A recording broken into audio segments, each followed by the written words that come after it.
வவுனியாவில் இளம் மனைவியை கொடூரமாக கொலை செய்ததாக கூறி கணவன் போலீஸ் நிலையத்தில் சரணடைந்துள்ளார்.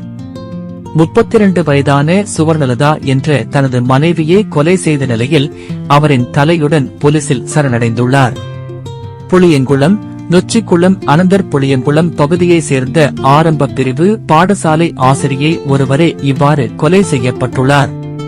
இன்று காலை புளியங்குளம் போலீஸ் நிலையத்திற்கு மோட்டார் சைக்கிளில் சென்ற இளம் குடும்பஸ்தர் ஒருவர் கையில் இருந்த பொலித்தீன் பையினுள் தனது மனைவியின் தலை இருப்பதாகவும் அவரை கொலை செய்து உடலை காட்டுப் பகுதியில் எரிந்துள்ளதாகவும் தெரிவித்துள்ளார்.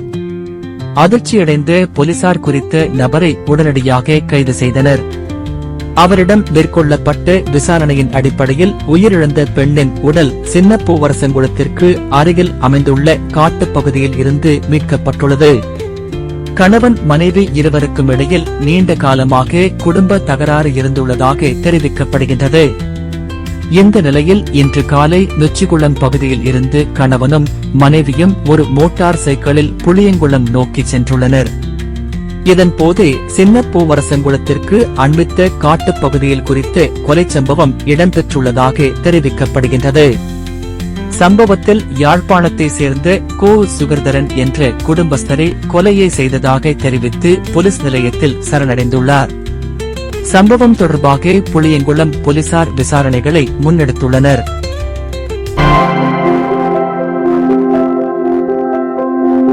மேலதிக தகவல்களை அறிந்து கொள்ள CNX தமிழ் ஃபேஸ்புக் செய்தி பக்கத்தை பார்வையிடவும்.